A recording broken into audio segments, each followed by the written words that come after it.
Ce n'est pas une breaking news. Ce n'est pas un scandale. Ce n'est pas à propos d'une seule personne.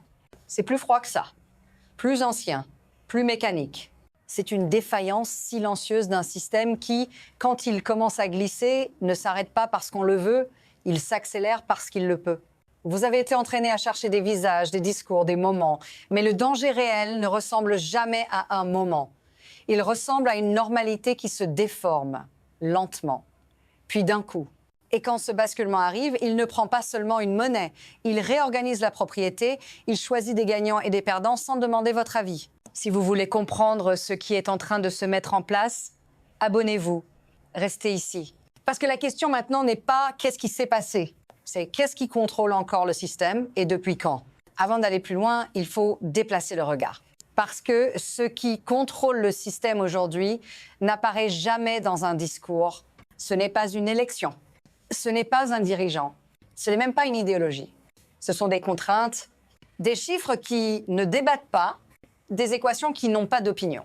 Un système monétaire peut survivre à des scandales. Il peut survivre à l'incompétence. Il peut même survivre à la colère populaire. Ce qu'il ne peut pas survivre, c'est à une rupture durable entre ce qu'il produit et ce qu'il promet. Quand les engagements deviennent plus rapides que la création réelle de richesse, quelque chose change. Pas visiblement, pas tout de suite. Mais le centre de gravité se déplace du politique vers le financier, du choix vers la nécessité. À partir de ce moment-là, les décisions sont plus prises parce qu'elles sont bonnes. Elles sont prises parce qu'elles sont les seules encore possibles. Et c'est là que le système commence à agir sans demander la permission.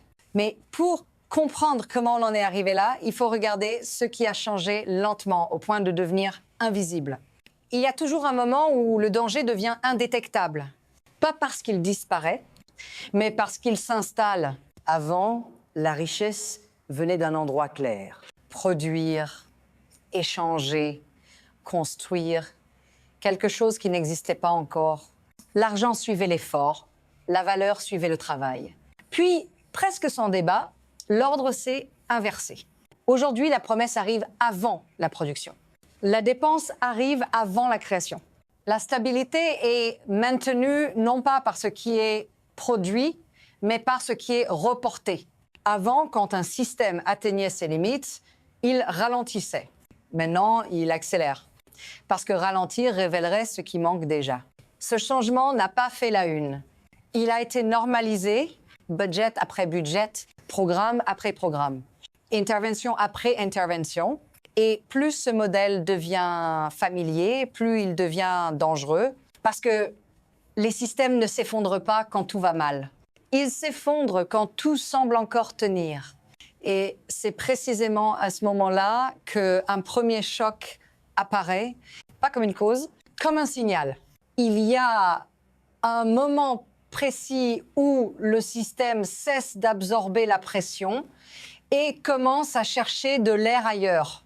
Ce moment ne se présente pas comme une annonce officielle, il se présente comme une opération. Rapide, nocturne, efficace. En quelques heures, un pouvoir politique disparaît. Et des actifs très réels changent de contrôle. Ce choc-là n'est pas isolé. Il n'est pas exceptionnel. Il est cohérent. Parce que lorsque la monnaie commence à perdre sa capacité à porter la stabilité, le système se tourne vers ce qu'elle ne peut plus garantir seule, des ressources tangibles, des actifs qui existent indépendamment de la confiance. Officiellement, les justifications sont toujours les mêmes. Sécurité, ordre, réparation, stabilisation. Mais ces mots masquent une fonction plus simple. Transformer une fragilité financière en contrôle matériel. Si vous vous dites que c'est une réponse à une crise locale, restez avec moi, parce que ce type d'intervention n'apparaît jamais au début d'un cycle. Il apparaît toujours au même moment précis. Et surtout, il n'arrête rien. Il déclenche la suite. Ce qui importe maintenant, ce n'est pas où cela s'est produit. C'est pourquoi le système a jugé nécessaire que cela se produise maintenant. Ce que vous voyez à la surface ressemble à une décision. En réalité, c'est un mécanisme. Quand un système arrive à ce point, il ne choisit plus. Il compense.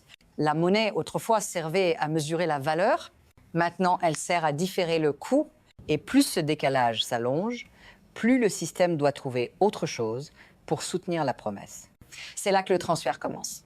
Pas encore visible, mais déjà orienté.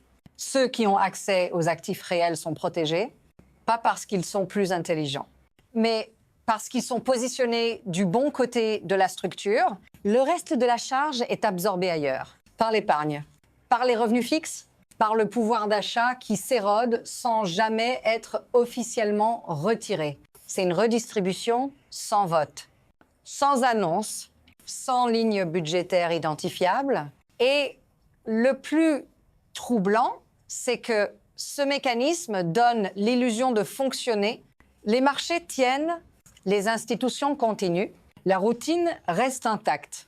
Mais cette stabilité n'est pas une preuve de solidité. C'est une phase de transfert. Et quand ce processus atteint une certaine vitesse, un deuxième choc devient inévitable, plus rapide, plus visible et beaucoup plus difficile à ignorer. Puis le rythme change. Les signaux deviennent plus courts, plus rapprochés, plus difficiles à expliquer comme des anomalies. Les chiffres montent, pas en théorie. Dans la vie quotidienne, les coûts avancent plus vite que les salaires. Les marges se compressent. Less budget, c'est tendent. Les réponses arrivent, elles aussi. Interventions, ajustements, mesures temporaires. Chacune présentée comme suffisante. Aucune conçue pour durer.